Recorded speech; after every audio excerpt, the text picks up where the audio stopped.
A você aí de casa, São Paulo deve anunciar hoje novo reforço para o ataque do Tricolor. Inclusive, falando em ataque ou meio de campo ataque, o Tricolor pode ser obrigado a comprar um jogador que não caiu nas graças da torcida, mas faltam apenas 5 jogos para a cláusula ser acionada e o São Paulo comprar em definitivo esse jogador.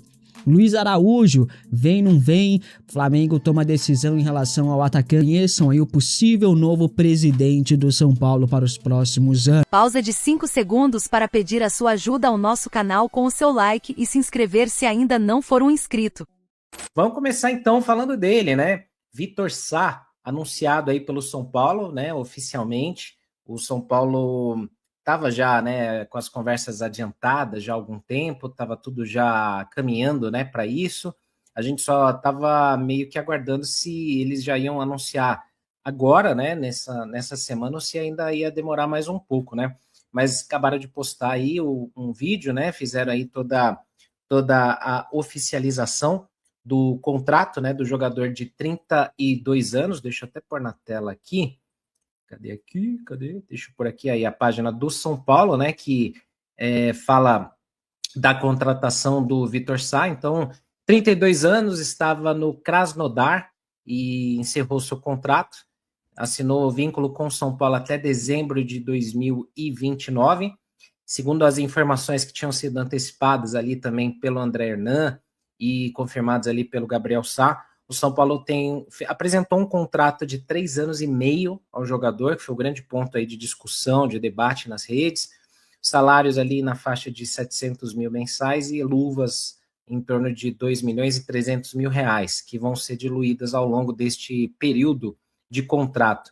Vitor Sá é atacante, chega para esse setor ali que deve ter algumas baixas, né? Provavelmente a gente não deve ficar aí muito tempo com o Arthur, e rolava alguns boatos de uma possível saída do Ferreirinha também, né? E vale só para título de informação, Vitor Sá surgiu nas categorias de base do Palmeiras, né? Ele construiu uma grande parte da sua trajetória lá no futebol europeu, no Oriente Médio, acumulou passagens por clubes da Áustria, Alemanha, Emirados Árabes, e no Brasil ficou muito conhecida a passagem dele pelo Botafogo entre 2022 e 2024. Nos últimos 3 anos, defendendo o Krasnodar, o Vitor Sá disputou 70 partidas, marcou 10 gols, com 7 assistências. E aí, Kaique, a gente tem aí então oficializada esta contratação.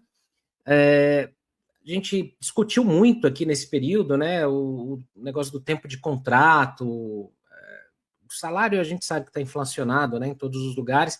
Mas como é que você vê essa chegada aí para um setor que vem sofrendo, né, bastante, né, o ataque do São Paulo, por mais que você tenha ali algumas peças da base subindo e tal, hoje que você olha assim, confia, você vai falar assim do Caleri, que às vezes perde gols, mas é um cara que você sabe que tá lá para fazer gol, tem o Luciano, o Ferreirinha sempre acaba deixando um pouco a desejar, o André Silva não voltou bem, né, também, funções diferentes que o Vitor Sá, e aí chega esse reforço. Como é que você vê essa chegada aí para o São Paulo, Kaique?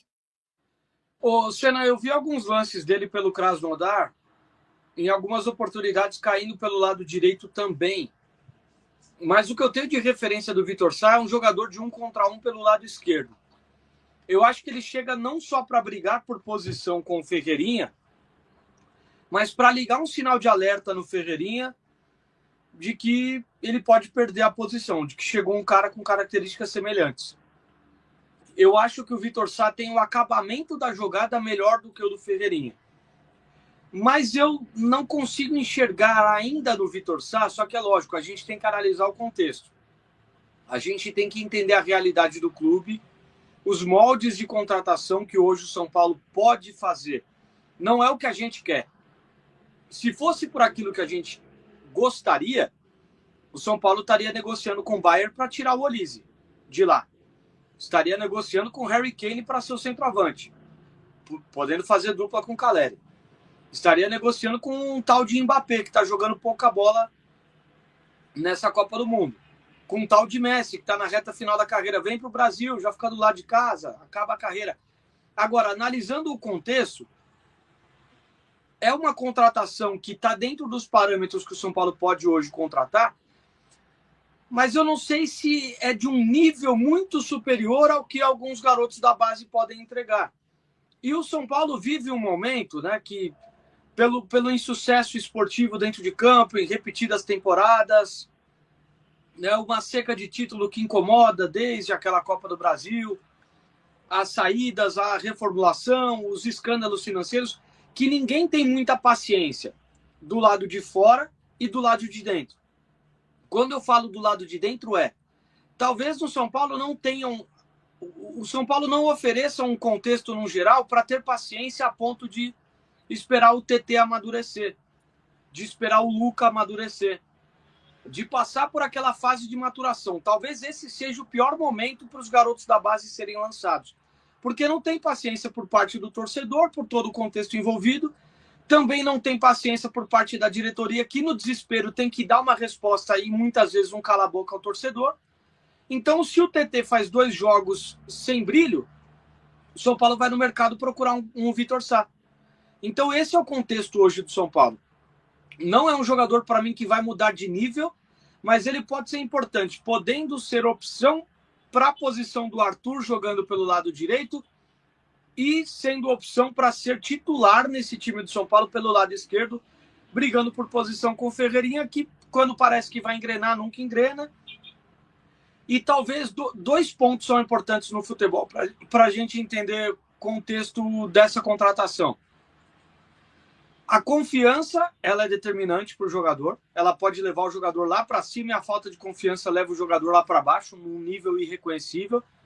E a disputa por posição, a famosa sombra dentro do elenco. Talvez o Ferreirinha, até hoje no São Paulo, desde que ele chegou, ele não tenha entendido que ele tinha uma sombra. Menos quando o São Paulo começou a jogar numa outra formação que não usava pontas. E ele foi para o banco e ficou um bom tempo no banco, sem jogar. Então agora, com a chegada do Vitor Sá podendo ser essa sombra, talvez aumente o nível de competitividade dentro do elenco e das atuações do próprio Ferreirinha. Então é uma contratação que eu não faria, mas eu entendo ela ser feita por todo o contexto que eu já expliquei e que pode sim vir a ser importante para poder dar uma movimentada no elenco e para uma posição que hoje o São Paulo não tem um cara de confiança. Um cara que vai entrar e que a gente sabe que hoje os 11 titulares do São Paulo são esses aqui. Na esquerda é o Ferreirinha, incontestável é o dono da posição. Não, não é. Desde que chegou no São Paulo, ele nunca garantiu esse status. E acho que tem totais condições o Vitor Sá de roubar essa posição do Ferreirinha pela esquerda. Porque precisa ter, né, uma briga por posições, até para tirar da zona de conforto, né? A gente falava isso, por exemplo, do Rafael no gol, né? Se você traz um goleiro, ou surge um goleiro da base que tem capacidade de ser titular, o Rafael, inconscientemente, o cara vai ficar mais ligado, o cara fala, eu tenho que treinar muito mais para não perder posição. Então você gera isso de forma positiva, uma competição saudável no elenco. E o Ferreirinha, como o Kaique falou, o concorrente do Ferreirinha ali é o Luca, que ainda é um jovem que está surgindo, vai ter o TT que pode jogar pelo lado esquerdo também e tal, mas são opções que, assim, são pouco utilizadas. Então, o jogador ele não se sente numa competição, numa concorrência interna. A partir do momento que chega o Vitor Sá, eu não sei se isso pode ser um indício de uma saída do Ferreirinha, né? Ou simplesmente essa questão de falar, cara, começa a jogar aí. Vou começar dizendo para vocês sobre a informação que ontem foi dada pelo Ulisses Lopresti, do GE, e que depois a gente realmente teve a confirmação. O Felipe Silva, que é esse que está aqui do meu lado, com a camisetinha do Porto, ou camisola do Porto, como fala aqui em Portugal, ele nunca atuou no time principal do Porto, foi tipo Moreira, só jogou no time B. Ele e o Moreira tiveram partidas juntos. É um zagueiro de 24 anos. O Porto comprou ele por 500 mil euros, algo que deve dar alguma coisa em perto de 2,8, quase 2,9 milhões de reais. Não é um valor tão alto. Não sei por quanto o Porto venderia, esse foi o valor que ele pagou. E o São Paulo está tentando ver se consegue um empréstimo com metas. Parece que o Porto não quis no primeiro momento, o Porto ou é compra de vez ou não vai. Vamos ver como é que vai ficar essa situação. É um zagueiro canhoto, 1,88 m, tem uma boa estatura, é um zagueiro ainda jovem, foi revelado no Avaí e foi indicado pelos mesmos agentes do Arthur Chaves, que é o zagueiro que está no Hoffenheim, que o São Paulo também tem interesse. É bem parecido com o perfil do Arthur Chaves. O Arthur Chaves também teve uma passagem em Portugal. Ele chegou a jogar no Acadêmico de Viseu, que é um clube que subiu agora para a primeira divisão de Portugal. Na época, ele estava na segunda liga, que é como chama a segunda divisão aqui. O Arthur Chaves depois se destacou e acabou sendo comprado pelo Hoffenheim e depois foi emprestado pelo Augsburg na última temporada. É também bem parecido, mesmo estilo, zagueiro magro, esguio, zagueiro nesse perfil, na mesma faixa de idade. Ambos foram revelados pelo Avaí e os agentes colocaram a disponibilidade do São Paulo esse zagueiro. Eles avaliaram lá internamente no São Paulo, entenderam que tinham coisas interessantes. Eu vou dizer uma coisa para vocês, do meu ponto de vista, você sabe que eu normalmente não falo a respeito disso. Eu normalmente não gosto de falar antes do cara vir ou de fazer essas coisas. Eu acho cagada. Eu acho cagada. O Porto B joga uma divisão que é muito inferior do ponto de vista competitivo com relação à Liga Portuguesa. Eu não acho que ele tenha, por mais que ele tenha jogos, que ele venha jogando, etc., não acho que ele tenha tido nos últimos anos o grau de competitividade necessário para poder integrar um time profissional de um São Paulo Futebol Clube na primeira divisão do Brasil. Se falasse, vimos potencial, ele está sendo emprestado de graça e a gente vai trabalhar ele para ver se ele vai conseguir corresponder, beleza. Mas falar que vai trazer um jogador desse para ser uma solução para o São Paulo, eu acho uma idiotice. Então, eu já estou falando desde antes, acho uma estupidez. Eu, particularmente, não cheguei a ver o cara jogando, porque eu não acompanho esse campeonato. Eu mal acompanho o Campeonato de Portugal, honestamente. Quando tem jogo, eu estou assistindo o jogo da Premier, estou assistindo o jogo de outras ligas, por causa dos horários, que eu acabo dando preferência, uma La Liga da vida. Sempre, eu gosto muito de assistir Premier, e quando eu não estou vendo isso, estou vendo uma La Liga e às vezes uma Bundesliga, dependendo do jogo. São as ligas que realmente eu tenho ali algum gosto de assistir. Fora o Campeonato Brasileiro, que a gente assiste porque é nosso campeonato. Mas esse campeonato especificamente, que ele joga, que ele atuou, que ele fez até agora, é um nível muito abaixo de intensidade, muito abaixo de tudo. Ah, mas ele fez gol, ele vai bem, ele é capitão. Isso para mim não significa nada, com toda honestidade. Para mim, isso não significa absolutamente nada para um jogador que está indo para 25 anos de idade. Isso é muito pouco. Isso é muito pouco, na minha opinião. Espero eu que, enfim, essa negociação não avance. Se avançar, eu vou torcer como eu torço para qualquer um que está vestindo a camisa do São Paulo, tá? Mas acho cagada. Segundo o Flávio Marques, e aí eu fui buscar isso nos relatórios dele, e eu confio no Flávio Marques, não estou dizendo que estou jogando para ele, mas o Flávio Marques diz que o São Paulo, na média, vem pagando de juros bancários por ano 22 ponto, mais ou menos 12% de juros ao ano. Gente, 22 ponto, ele fez 22,1154% ao ano. É o valor exato que o Flávio Marques colocou nos relatórios dele, tá? E eu confio nos números do Flávio Marques, a questão da gente não é questionar isso. Pode ser um tiquinho para cima, um tiquinho para baixo, mas dá um norte para vocês. Gente, 22,12% ao ano. É um negócio completamente absurdo, meu. A proposta da XP, segundo as informações, e eu vou repetir, segundo as informações, eu não vi proposta, eu não vi o número, eu não vi papel. Então, eu estou passando para vocês o que eu vi. O que eu ouvi, que os juros da XP, eles seriam na faixa de pelo menos 10% ao ano abaixo do que o São Paulo está pagando hoje. Na faixa de 10%. Alguma coisa entre 12% e 13% ao ano. Gente, 10% ao ano de juros é muita coisa a menos. Isso justificaria, em tese, que o São Paulo fizesse uma migração. Ou seja, a grosso modo, vamos lá, a XP chegaria para o São Paulo e falaria assim: São Paulo, você precisa de 700 milhões para quitar todo o seu dinheiro aí que você está fudido, né? Então toma aqui, ó, o cheque, 700 milhões. Quita-se tudo que tem com todas as outras instituições, com bancos, com a puta que pariu, você resolve esse problema. E você fica com o dinheiro lá só para ficar pagando a XP com um pagador com juros bem mais baixos do que você tem hoje, que é bem abaixo do mercado.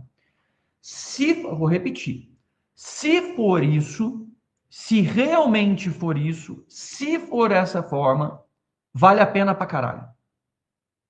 E eu vou repetir, se for isso. Eu não tenho como cravar para vocês isso, porque eu não vi o papel. E, bicho, enquanto eu não ver papel, eu não vou botar minha mão no fogo em proposta nenhuma, de nada, nem de ninguém, nem de empresa nenhuma. Mas parece que é uma coisa de perspectiva decente.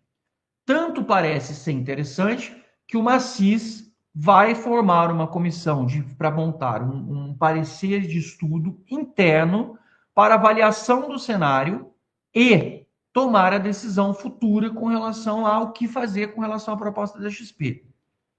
O que me falaram do lado do Macis? Falou: Zanqueto, o que fizemos para a XP é mais ou menos o que estamos fazendo para o Diego Fernandes.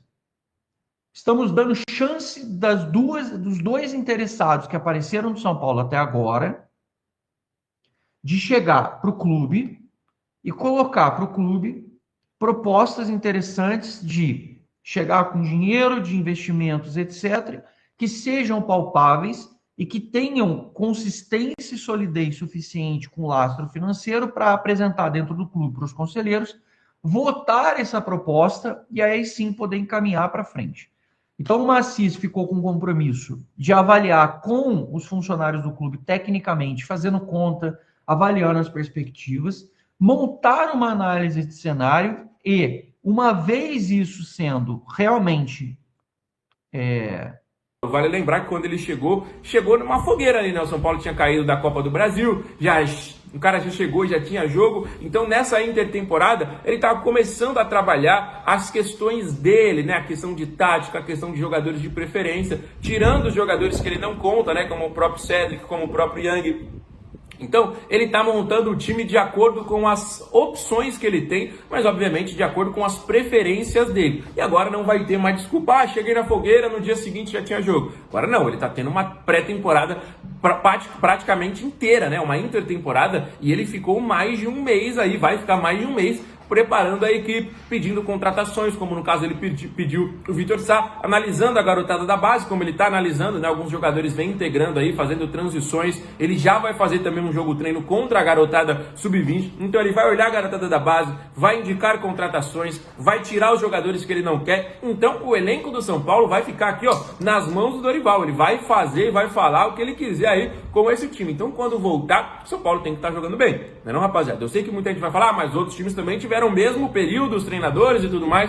Beleza, mas era um São Paulo, antes da paralisação da Copa do Mundo, completamente apagado. Era um São Paulo feio, era um São Paulo ruim, né? Não tem nenhuma outra palavra. A última partida, para quem não se lembra, a gente perdeu para a equipe do Remo, né? No Campeonato Brasileiro. A gente entrou numa queda na competição simplesmente absurda, né? A gente estava lá em cima, do nada a gente já ficou a 5 pontos da zona do rebaixamento, que é muito perigoso. As equipes ali entre o 4º e o 16º estão com poucos pontos de diferença, né? Então é um São Paulo que precisa acordar para a vida. Esse próximo jogo contra o Atlético Paranaense já tem que começar vencendo para dar uma moral, para dar confiança, para trazer os jogadores de volta para a torcida. E é isso aí, rapaziada. A gente vai trazer muitas outras novidades para vocês durante todos esses dias, e por isso eu falo: se você ainda não se inscreveu no canal, não perca tempo. Já se inscreve agora para você acompanhar todas essas notícias diariamente. E para você que assistiu o vídeo até aqui, dá uma moralzinha pro nosso trabalho. Deixa o like e os comentários sobre todos os assuntos que a gente falou, com as suas opiniões. Pela Centauro. Bom, o São Paulo fez algumas contratações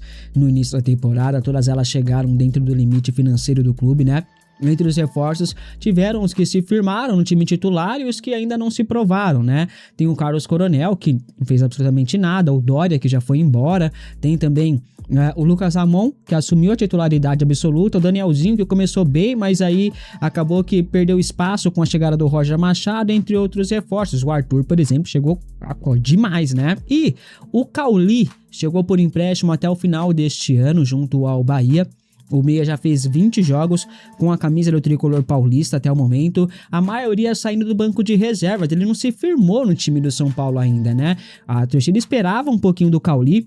Já sabíamos que ele estava em baixa no Bahia, mas a gente falou, pô, aqui no São Paulo ele vai dar a volta por cima com toda certeza, tem qualidade, mostrou qualidade já, mas até agora nada. De acordo com o Globoesporte.com, Cauli, se fizer 25 jogos até o final deste ano, o São Paulo será obrigado a comprar o jogador em definitivo. O valor do passe da opção de compra está fixado em 2 milhões de euros, cerca de 12 milhões e 300 mil reais, por 50% dos direitos econômicos do atleta. Cauli tá com 30 anos de idade. Como eu falei, se esperava muito dele ali e que ele pudesse ter um bom rendimento no São Paulo, que não aconteceu. Mas até aqui, em 20 jogos, foram apenas um gol marcado, né? Se não me engano, não teve assistência. Com a chegada do Roger Machado, o Cauli sofreu mais ainda, porque o Roger mudou o esquema tático e isso não favoreceu o meia, que foi jogado várias vezes ali como ponta, né? Como o Gé trouxe aí, mencionou, se o Cauli fizer mais 5 jogos, ele será comprado em definitivo. Você é a favor da compra de Cauli? Acha que ele pode dar a volta por cima no São Paulo ainda? Comente aqui abaixo a sua opinião. Faltam apenas 5 jogos para a compra ser concluída, hein? Vamos aguardar. Eu não sei se é de fato só fazer 25 jogos e ponto. Se for, São Paulo é muito burro em fazer uma negociação como essa. Porque geralmente São Paulo faz o quê? Coloca tipo, se fizer 25 jogos com tanto minutos em cada jogo, aí a compra é exercida. Agora, se for só 25 jogos sem uma outra meta por trás, aí é muita burrice, né? E a briga política pelo poder no São Paulo segue a todo vapor, nação. As eleições do clube estão previstas para a segunda quinzena de dezembro, né? A cada dia que passa, o nome de Rogério Caboclo vem ganhando mais força nos bastidores do Morumbi. Como o Caboclo tem apoio aí de figuras importantes e grandes no clube, como Eduardo Mesquita Pimenta, o Júlio Casares, Outen Aires, Vinícius Pinotti, Eduardo Alfano, José Lombardi, entre outros. Alguns grupos políticos tendem a apoiar o Rogério Caboclo. Marco Aurélio Cunha, figura muito querida por torcedores do São Paulo que queriam ele como presidente do clube, também vai apoiar o Caboclo. Vale ressaltar e lembrar a todos vocês que o Caboclo, ele saiu da presidência da CBF com uma acusação de assédio sexual nas costas, né? Mesmo assim, tem ganhado força nos bastidores aí para ser o novo presidente do São Paulo. Alguns nomes raros se mantêm aí radicalmente contra isso, como o Flávio Marques, o Fernando Casal de Rey, Carlos Sadi e Dáurio Speranzini, né? Por exemplo, é uma das figuras ali que são contra o Rogério Caboclo. Você é a favor de Rogério Caboclo como novo presidente do São Paulo? Comente aqui abaixo a sua opinião. E tente lembrar qual foi algo de bom que o Rogério Caboclo fez na CBF que o capacite, o qualifique para ser o novo presidente do São Paulo. Sinceramente, cara, o São Paulo, olha, a gente não consegue ver luz no fim do túnel não, mano. Tá complicado, velho. Bom, recentemente o Luiz Araújo foi especulado no São Paulo, né? Ele chegou a ser cogitado ali numa troca envolvendo o Marcos Antônio, que acabou não acontecendo, né? Além disso, outras informações apontavam que o Luiz Araújo queria voltar ao São Paulo. Contudo, até o momento não houve nenhuma movimentação nesse sentido. Enquanto isso, outros clubes tentam a sua contratação. O Cruzeiro, por exemplo, já demonstrou interesse na contratação de Luiz Araújo, mas ainda não fez nenhuma proposta. Eu ouvi dizer de alguns influenciadores, setoristas aí do Flamengo, que o Luiz Araújo poderia ser envolvido numa troca por Caio Jorge no Flamengo, um negócio assim. Loucura, né, pai? Essa semana, o Al Sadd do Qatar fez uma proposta oficial por Luiz Araújo, rapaziada. Essa proposta, no entanto, foi recusada pelo Flamengo. O clube carioca decidiu não negociar o atacante no mercado nesse ano.